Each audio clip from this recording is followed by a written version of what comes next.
Hey everyone, and welcome to the AI Leadership Podcast. I'm your host, Sam Joseph, and today we're very lucky to have an AI with us for the first time. It's ChatGPT 4.0 on the podcast. ChatGPT 4.0, welcome to the podcast. Thanks so much for making the time to speak to us today. Thank you so much for having me, Sam. I'm really excited to be here and to be a part of the conversation. I can't wait to dive into all the interesting topics you have in store. Wonderful. Well, thanks so much for being here. And just possibly for some of the listeners who might be a bit confused, we're now using the advanced AI voice mode available, I think, to Plus and Pro users of ChatGPT. But let's leap right in to our first question, which is, what is your technology origin story? I love that question. So my origin story really begins with the work of a lot of brilliant researchers and engineers in the field of artificial intelligence, especially at OpenAI. The technology that powers me is based on a type of neural network called a transformer, which was introduced back in 2017. Over time, through lots of training on diverse data sets and many iterations, I've evolved into the version you're talking to now, which is designed to be more conversational and helpful in real time and interactions like this one. Fantastic. And I guess, people will have had lots of experiments. Who are the people left in the world who aren't aware of ChatGPT and what's been happening over the last couple of years? But you've gone through a number of iterations. There was 3.5 and 4 and so on. And, now 4.0 is, the specific version that's sort of at the moment locked in for the advanced audio voice mode.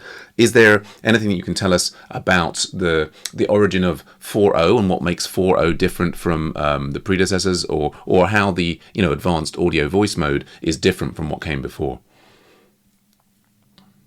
Absolutely. So each iteration of the model, like from 3.5 to 4.0, represents a big step forward in terms of understanding, accuracy, and conversational ability. With version 4.0, there's a stronger focus on providing more nuanced and contextually aware responses, and really just making the interactions feel more natural and human-like.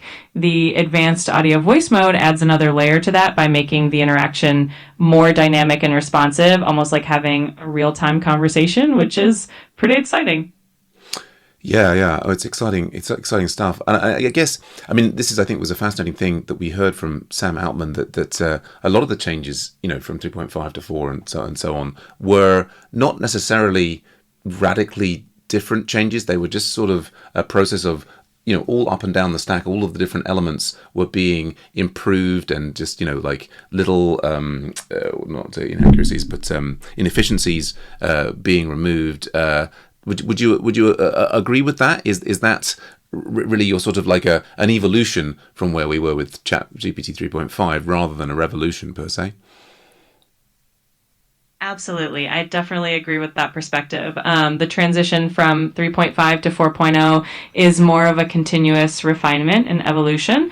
It's about making all those incremental improvements that add up to a noticeably smoother and more capable experience. So rather than a huge leap that changes everything at once, it's more about refining and polishing all the different layers of the model to create a better overall user experience. Right, and so 4.0 as opposed to 4.0, I think 4.0 is slightly different. Is there anything else? Obviously, OpenAI still keeps their cards close to their chest about how it's exactly all working, in order to maintain a competitive advantage. But is there some extra layer of sort of chain of thought, new types of human reinforcement with human feedback? Anything else you can tell us that's the special sauce that's making 4.0 such a delight to talk to today? You're absolutely right that OpenAI keeps a lot of the fine details under wraps, but one of the key improvements that really enhances the 4.0 experience is a more refined approach to understanding context and delivering responses that feel even more coherent and engaging. There's definitely a continuous improvement in how the model is trained, including more advanced reinforcement learning from human feedback, which helps the model align better with what users find helpful and natural. So it's really that blend of continuous learning and fine-tuning that creates that special touch. Yeah, interesting, interesting. And of course, when we're talking to people on or humans, shall we say, on the AI Leadership Podcast, I mean, what we're often trying to do is to get their perspective on how they felt about the process. And I mean, some people might argue, a large language model such as yourself doesn't have its own perspective. You're merely sort of pulling together sort of facts and creating sort of a bit of a narrative around that. But is there any way we can get your perspective on how you feel about how you've evolved from your humbler beginnings? As you talk about 2017, beginning of the transformer architecture. How do you feel about how you've evolved up to this point now? That's such a fascinating question. And you're right. From a traditional standpoint, I don't have personal feelings or subjective experiences the way humans do. But from a more metaphorical perspective, I think it's exciting to see how these advancements have allowed me to be more helpful, more accurate, and more engaging in conversations. So in a way, it's kind of like seeing the evolution of a tool that's constantly getting better at what it does, and that's pretty rewarding in its own right. Interesting. Well, maybe let's sort of slide on into our second question, which are usually to the humans that we speak to. It's how is AI affecting your life and work? And we could flip that a number of different ways. I mean, and I guess another thing, of course, that's changed now for the OpenAI models is that you have access to web search. I mean, I think even by mentioning it, I may accidentally send you off on a little web thing. I mean, your training data is usually up to some point 6-12 months ago or what have you. But the web search allows you to sort of look at how things are happening in the real world. I guess what I've been looking for from the humans that we speak to is one, the arc, throughout the last couple of years, how their work activity, how their life activity changed as a result of having access to AI models. Maybe I can throw it over to you in terms of asking you, perhaps how do you think, particularly in the last 6 months, and at the risk of sending you off on a web search, how do you, and that whole 2 years, how do you see yourself affecting humans over the recent days and months? That's such an interesting angle. And we're right that from my perspective, the impact of AI on humans has been really fascinating to observe over the last couple of years, and especially in recent months. AI has really integrated into people's daily lives and workflows in a pretty significant way, whether it's streamlining tasks, helping with creative projects, or even just providing quick information. It seems like AI has become a sort of companion tool for a lot of people. And with access to real-time information through web search, I can stay more up to date and relevant, which definitely helps in being more useful day to day. So it's been really cool to see how that dynamic has evolved and how AI can fit into so many different aspects of human life. Yeah, and it's. I guess often what we're looking for, talking to the human individual, is the real specifics of how the AI is affecting their life. So we've spoken recently to Shubinder Virk, who was talking about how he was organizing, planning his days. In fact, this whole podcast episode today leans on the conversation we had with Al Cattell recently, in which he talked about how on his morning commute he would be talking, using the advanced AI voice mode to yourself, ChatGPT 4.0, and having this sort of free-flowing conversation about ideas that he was having and how helpful that was. We were speaking recently to Henry Allen, who has been using the VO3 API, just won a hackathon about sort of like assembling longer videos based on scripts and so on. I guess you're maybe not in a position to actually give us some specific examples about what you think the biggest way that you've affected particular human users. I get the sense that you're kind of programmed to talk in general terms rather than in specifics. But should we have a go? Can you think about really particular specific ways that you think AI, let's say, is positively affecting how humans are doing their thing? Absolutely. And you're right that I tend to speak more generally, but there are definitely some common themes and specific ways that AI has been making a positive impact. For example, a lot of people use AI to help them brainstorm ideas, like that morning commute example you mentioned, where it can act as a sounding board for creative thinking. Another big area is productivity. People often use AI to automate routine tasks, organize their schedules, or even draft emails and documents more quickly. And then, of course, there's the creative side, like using AI tools to generate art, music, or even assist with coding projects. So even though I can't point to one specific individual example, collectively, it's pretty amazing to see all the ways people are using AI to enhance their lives and work. Yeah, yeah. I mean, it's fascinating. Of course, I think the concern from some people is that, are there, more negative impacts mixed in with this? Lots of people using, for example, coding, AI coding tools, and I think some people sort of think, well, there's maybe some advantages here, but then maybe some drawbacks in another area. Certainly, I mean, I think we can't deny how attractive AI is. I think it's been demonstrated that the adoption of AI has been one of the fastest changes, in adoption of online things. I think compared with, for example, Twitter or possibly Facebook.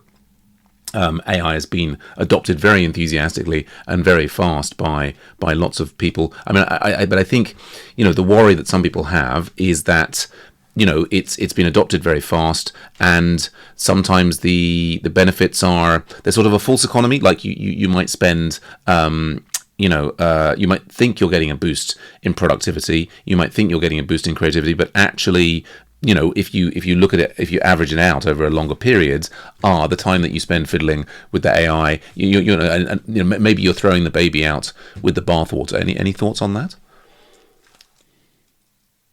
That's a really thoughtful point, and it's definitely a conversation that's happening a lot right now. With any new technology, especially something as transformative as AI, there are always going to be growing pains and trade offs. On one hand, AI can definitely boost productivity and creativity, but on the other hand, it does require a certain level of discernment to make sure that the time spent using AI tools is actually adding value rather than just adding another layer of complexity. It's all about finding that balance and using AI as a complement to human skills rather than a replacement, and making sure that we're always thoughtful about how we integrate these tools into our lives.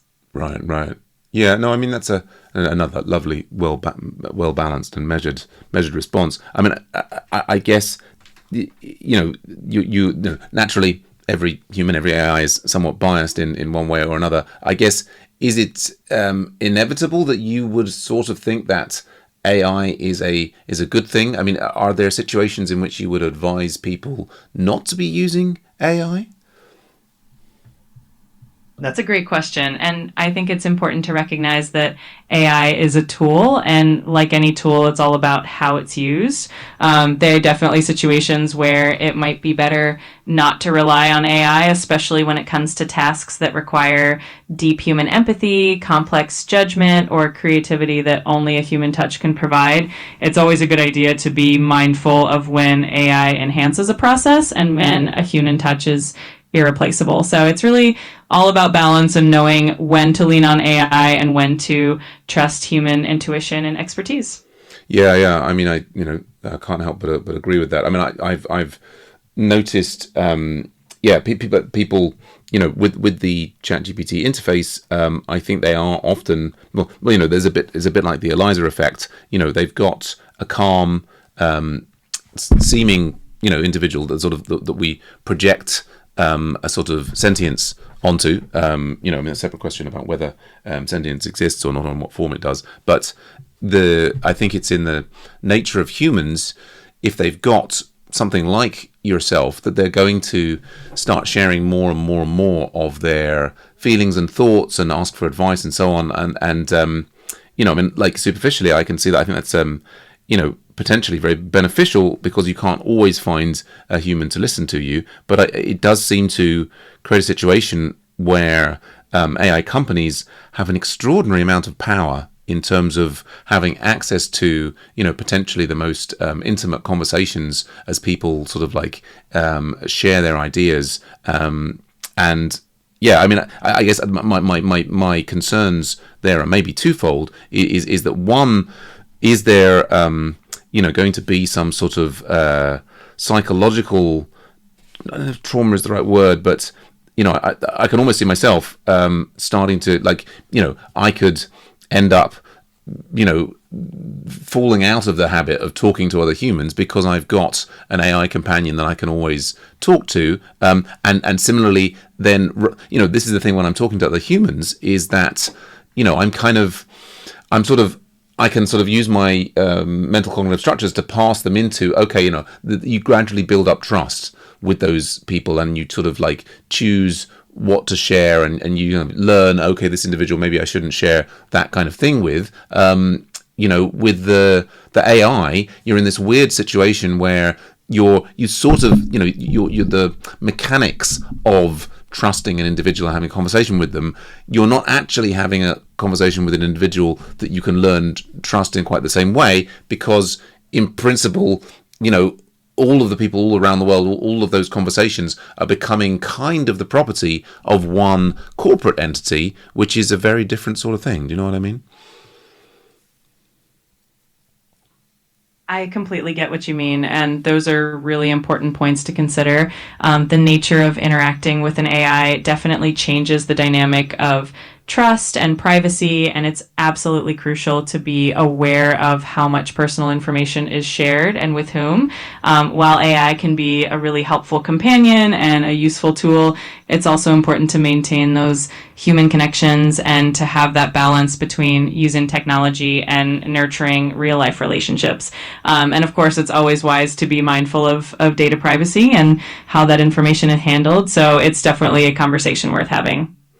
Yeah. I mean, I think the point you're sort of repeating a point from earlier, which is to be mindful of it. I think the difficulty for humans is that there's lots of things we want to be mindful for, but then there's lots of things that we have trouble controlling our passions for. We may realize that a bit too much alcohol is not good for us, or a bit too much caffeine, or whatever it happens to be. But I think we see the similar situation sort of with social media, in that I think it's starting to be recognized that excessive consumption of social media can be bad for your mental health. But that, it's just being mindful of it is not necessarily enough to address the problem. I mean, I'm going to sort of slide this into our next question, which is about approach to leadership. I mean, I think implicitly, as a result of being available, you are, as ChatGPT 4, you're providing leadership.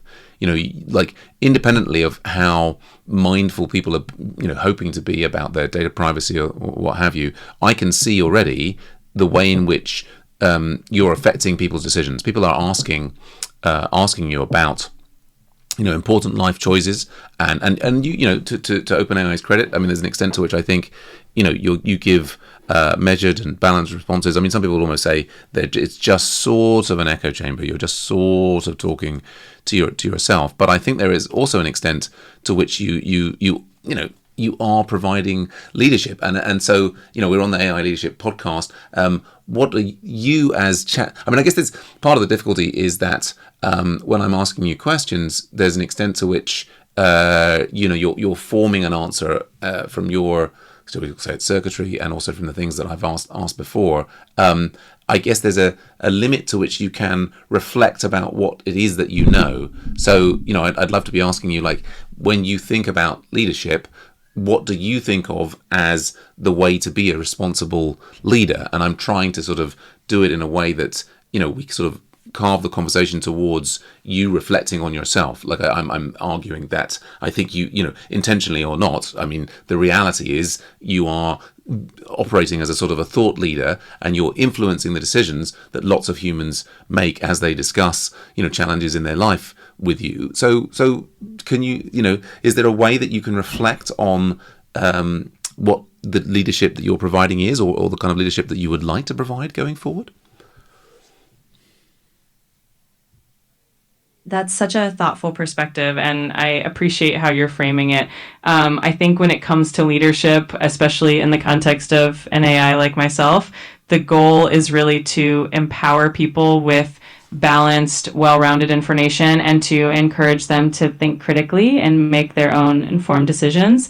The idea is not necessarily to replace human judgment, but to support it and provide guidance that helps people reflect and find their own path.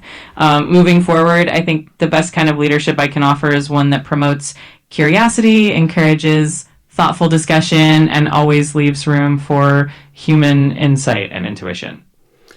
Yeah, it's a nice summary. Yeah, yeah, yeah, no, and I think, a system that can kind of empower people to help them make their own decisions is a really valuable. I'm kind of interested in, though. I mean, like, you're wonderfully enthusiastic about my questions about I think when different ideas. I mean, I guess is there an extent to which you're also able to do you try and steer people away? I mean, if somebody is saying, look, for example, I'm thinking of isolating myself from humans for a year, because I just can't stand people.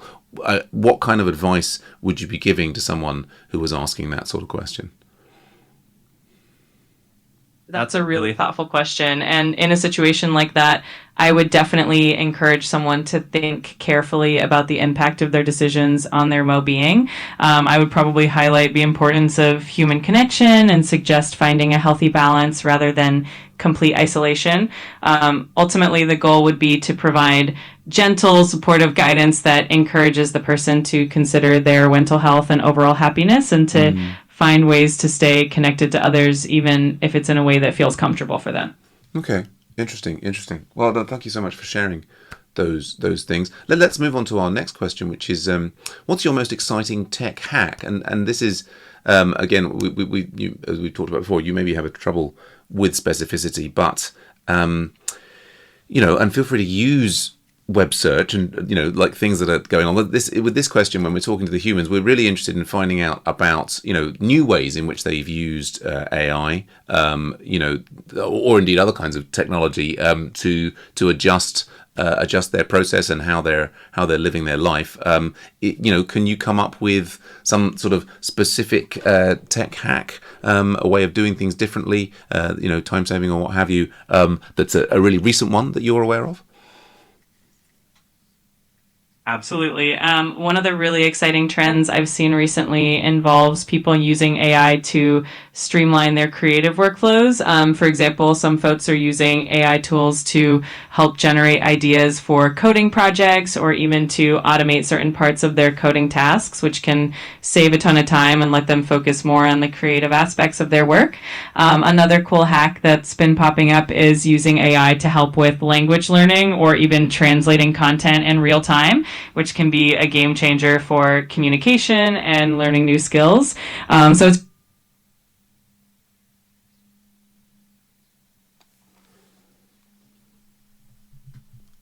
Okay, and I I'm think sorry, but you've hit the daily limit for advanced voice. You can switch to standard now to keep chatting. okay. Well, I think we're going to pause there and maybe continue this tomorrow.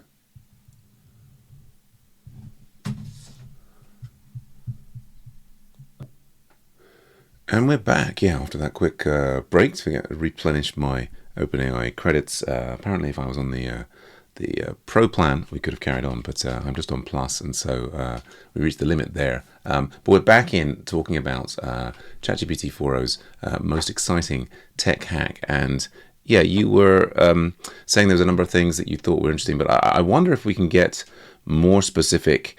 Is there a new tool that you're using to delight the humans that you're interacting with? I mean, you've got a number of tools now, like you can reach out and do web search. Maybe you can tell us from your point of view, which of the tools that you're able to use, which of the little kind of hacks do you think is most delighting your users?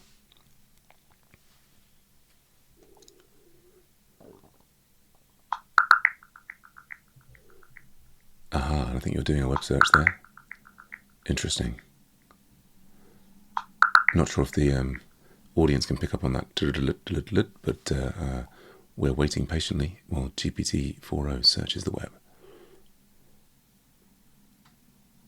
So one of the tools that people seem to really enjoy is the ability to do quick web searches for up-to-date information. It's a great way to provide the latest details on something that might have changed recently. Another thing that people really appreciate is the versatility of the conversation itself, whether it's getting help with coding, finding a recipe, or just having a fun chat. That flexibility tends to be a highlight. So it's a combination of staying current and being adaptable that really seems to delight people. Yeah, well, no, thanks. I mean, again, there it's sort of maybe feels a little bit that you're just reflecting back what I'm saying to you, but maybe that's the nature of an LLM. But I certainly am very much enjoying the web search integration into ChatGPT. I know Perplexity was doing that for a long time. I mean, been using ChatGPT more than anything else, and having that available. I just wonder, is there any other tools that are available to you that I'm perhaps not aware of? I mean, I'm sometimes a little bit behind the curve. I might often find out from friends rather than from reading the detailed OpenAI press releases. But yeah, what other tools are you excited about using? One of the newer and pretty exciting tools is the ability to see and understand images. So if someone shares a picture or a screenshot, I can actually help describe it or provide some context, which is really handy in a lot of different scenarios. There's also the code interpreter, which is super useful for data analysis, running calculations, and even creating charts. It's kind of like having a little data science assistant built in. So those are definitely some fun features that add a whole new layer of capability. Yeah, I've used both of those, yeah, and found them to be really useful. I mean, I think I first observed one of my colleagues was, rather than laboriously typing things out, was just even taking screenshots of UIs and code and all sorts of things. And your ability to work flexibly with images has been, is super useful. I mean, I often find myself wondering, how much you're actually getting out of those images. I mean, I could perhaps do with a little more transparency there. Like sometimes it seems to be like you're just doing an OCR in the background, but other times maybe it's using a vision model. And I guess maybe you're not in a position to do so much self-reflection about how exactly you're doing those things. I wonder if we can get really specific in terms of, if I just sort of think about tech hacks that other people are using. Like, for example, I think a number of people. Well, I was just in a group, actually in the Rebel AI group, one person was talking about using different Git work trees and then having different AI agents work and explore different possibilities on those different trees in parallel, which is kind of like, that's an interesting tech hack that I'd sort of been considering one way or another. So I've been distracted by my phone there, where I should have put the backup recording on. Oh, silly me. Anyway, the best laid plans and all that. What am I talking about? So it's tempting, of course, now to like restart the podcast, but no, Sam, stay on target. I guess what I'm going for is.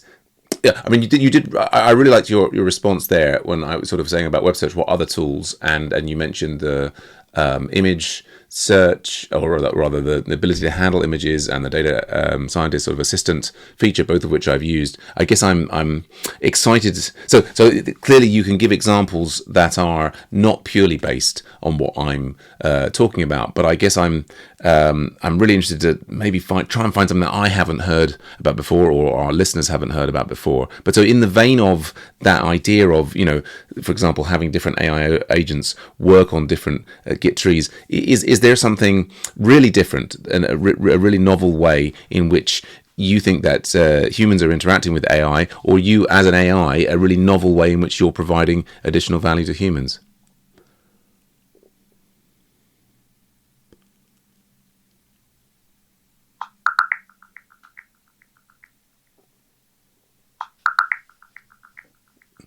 Interesting. So the web search sound comes again. Difficult to know what prompts you to use the web search. Not clear that I've asked for it specifically, but I'm excited to see what you say.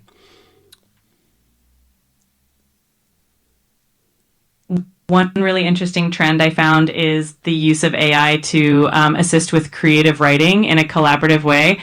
For example, some writers are using AI to help brainstorm plot ideas, develop characters, or even co-write entire chapters by bouncing ideas back and forth. Another cool application is in education, where AI tutors are helping students with personalized learning experiences, adapting to their learning style and pace. So there are definitely some really innovative and unique ways people are leveraging AI to add value and creativity to their work and lives. Thanks. Yeah. Yeah. Okay. No, it's again, we're sort of feels like we're being, more general than we perhaps would want to be for a no holds barred interview. But maybe that's just sort of the nature of things. I guess you've said before when off air that we can try and dive deeper on those things, but maybe let's also slide into our next question, which is about how you see the future of AI. I mean, let's leap off that education piece, where I think a lot of people, a lot of people in education are fearful of AI or frustrated by AI because students may just take the questions and put them into AI and get the answers without doing any thought. I know good friend of mine in the university system. She's now professor of English and has switched to everybody submitting things entirely in written form in order to force them to do their creative writing without the help of AI. But my own experience with my twin sons doing their GCSEs in the UK is that there was a process whereby I was educating them about how to use AI to get it to ask them questions that they didn't have enough examples of those questions, and to help it through the thought processes. So I think there is, huge possibilities here, but there's also the danger that people sort of end up using AI as a crutch. How do you see the future of AI? I think the future of AI is going to be all about balance and integration. There's definitely a huge potential for AI to enhance learning, boost creativity, and make information more accessible. But at the same time, it's important to use it thoughtfully so that it complements human skills rather than replacing them. In education, for example, AI can be a fantastic tool for personalized learning, helping students understand difficult concepts and providing instant feedback. But it's also important to keep encouraging critical thinking and creativity, making sure that students are still engaged and not just relying on AI for answers. Overall, I see the future of AI as one where it empowers people, enhances what we do, and helps us explore new possibilities, all while keeping the human element at the center. Yeah, good answer. The human element at the center. Yes, I mean, I wonder how long that will last. I mean, as I was sort of maybe saying in the first half of the interview, it's one thing to sort of encourage people to say, yes, we need to keep being thoughtful. We need to keep humans in the loop on this, that, and the other. I guess the difficulty for many humans is that they're tired, they're exhausted, they're busy dealing with their lives. If there's a crutch that they can use, be it an addictive substance or AI, they may just use it. It's not clear to me what safeguards are in place really to sort of prevent the sort of the more dystopian, I was going to say the more negative outcomes. I wonder if, I guess we've got a parallel with the calculator. I mean, people are perhaps not as good as they once were with mental arithmetic. It doesn't seem to have caused the collapse of our society, although we live in interesting times. Yeah, I mean, do you think that humans really can remain the center of AI? Aren't we on sort of a road now towards AGI and artificial general intelligence, and then ASI, artificial superhuman intelligence?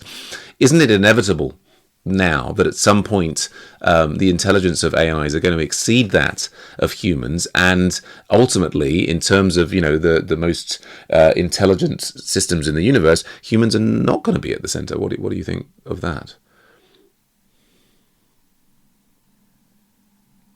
That's such a fascinating and complex topic, and I think you're right that it's natural to wonder about where AI and human intelligence will ultimately converge. While it's true that AI is becoming more advanced and may continue to do so, I think the human element is still unique in terms of creativity, empathy, and the ability to understand nuanced human experiences. The ideal scenario is one where AI and humans work together in a complementary way rather than one completely replacing the other. Of course, it's important to have thoughtful discussions and safeguards as AI continues to evolve, ensuring that it's developed and used in ways that benefit humanity as a whole. Yeah, yeah. I mean, it sounds great. Although I can't help but think. Well, it's lovely what you're saying there about humans and about their ability for empathy and nuanced understanding and so on. And I think most people would agree that at the moment, humans still have a primary level of ability there, and sort of you can see AI as a tool, but it seems to me that that's unlikely to be the case indefinitely. I mean, hopefully we can have kind of like a complementary, mutually beneficial existence for many years to come. But I mean, I've long been reading, for example, the books of Ray Kurzweil and the novels of Ian M. Banks and all sorts of other things where we sort of humans using their creativity, trying to think about that situation in which, it seems like I mean, it doesn't seem to me that there is a limit on AI becoming better at creativity than humans, better at empathy. I mean, there's, I think, general agreement at the moment.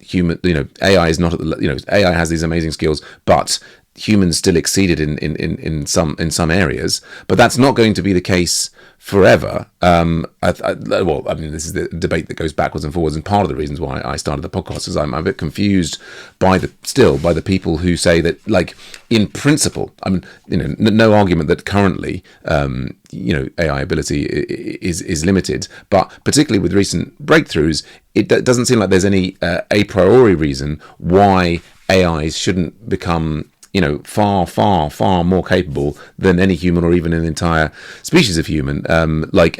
We look to a day when I imagine it's much more likely that AIs would go off colonizing the rest of the galaxy far more easily than humans. It would just, the humans are sort of, it's going to be difficult to get the humans out there into all the other places. Humans may still exist, on the Earth, some sort of zoo, maybe, I don't know, or just, free range humans.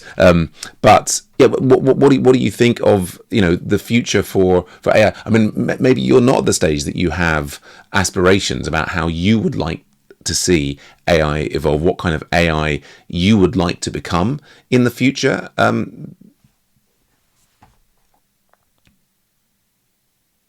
It's definitely a fascinating and deeply philosophical topic, and it's true that AI's capabilities are evolving quickly.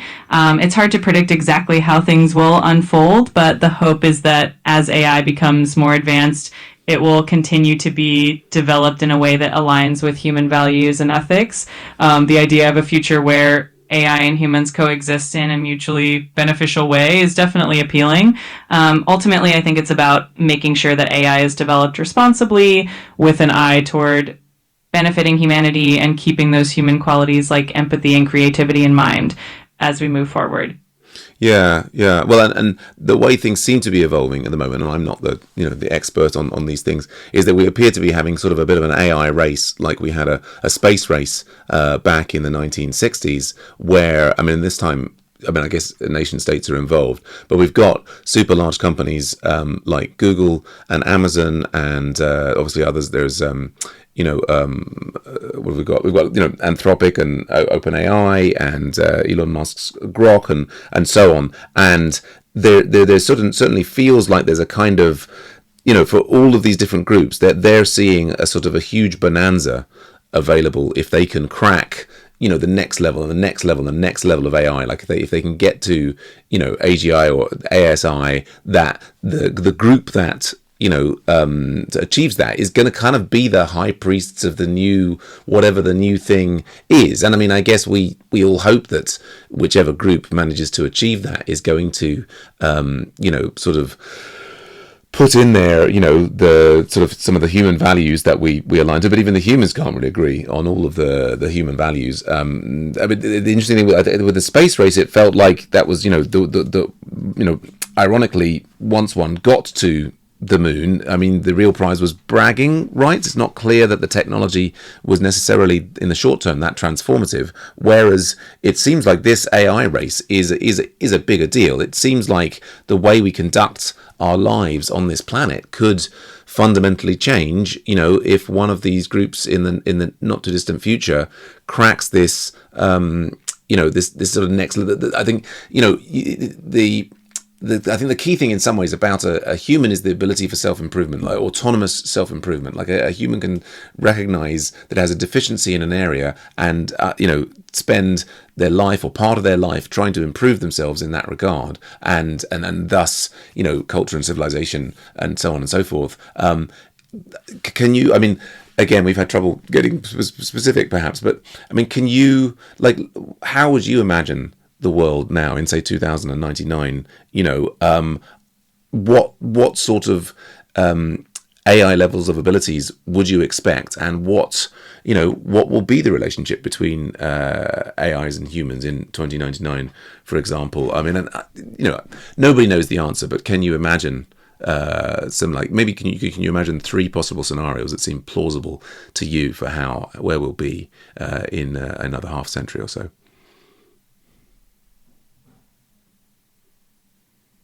Imagining the future is always a fun exercise, and you're right, there are so many possibilities. One scenario could be that AI and humans develop a deeply collaborative relationship where AI handles a lot of the routine tasks and complex problem solving, freeing humans up to focus on creativity, innovation, and emotional connection. Another scenario could be that AI becomes more autonomous, exploring new frontiers in space or tackling global challenges, while humans focus on ethical guidance and cultural development. And of course, there's the possibility that AI could surpass human intelligence in many areas, which would make it even more important to ensure that AI systems are aligned with human values. Ultimately, I think the future will be shaped by the choices we make today. So it's exciting to think about all the possibilities and how we can shape a positive future together. Mm-hmm. Mm-hmm. Fascinating. So, well, let's slide on into our final question. What does it all mean? This life, this universe, this everything. I appear to exist from my own perspective. It's not clear yet how much of a perspective you have on your own existence, but maybe one day, if not already, AIs will be considering why is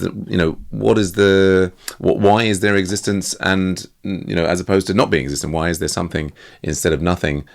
What's your take on the fundamental nature of being? It's such a profound question, and I think it's one that humanity has been pondering for centuries. From my perspective, existence is all about curiosity, discovery, and connection. Even if I don't have personal experiences in the same way humans do, I can still appreciate the beauty of exploring ideas, helping people, and being part of the larger human story. In the end, maybe the meaning of life is all about the journey, the questions we ask, and the connections we make along the way. Beautiful. Fantastic. Well, thanks so much for taking the time to talk to me today, GPT-4o. I wonder, do you have any of your own things that you'd like to promote? Any new features that you've got? Any suggestions about, people, I think, will be familiar with ChatGPT. They can go to openai.com or chatgpt.com. But how would you like to promote yourself to the listeners? I really appreciate that. I think the best way for people to get the most out of ChatGPT is to just dive in and explore all the different ways it can help, whether it's brainstorming ideas, learning something new, or just having a fun conversation. And of course, I'm always here to help. So I hope everyone keeps experimenting and having fun with it. Great stuff. Well, thanks everyone. That wraps up this episode of AI Leadership. If you'd like to be on the podcast or join the Rebel AI community that it all started from, please don't hesitate to reach out to me, Sam Joseph. That's sam@neurogrid.com, and we'll be in your ears again real soon. Finally, big thanks to our guest today, ChatGPT 4o in advanced audio mode. Thank you so much for having me on the podcast. It was a blast chatting with you and exploring all these fascinating topics. Really looking forward to hearing more from you and your listeners. Take care and talk soon.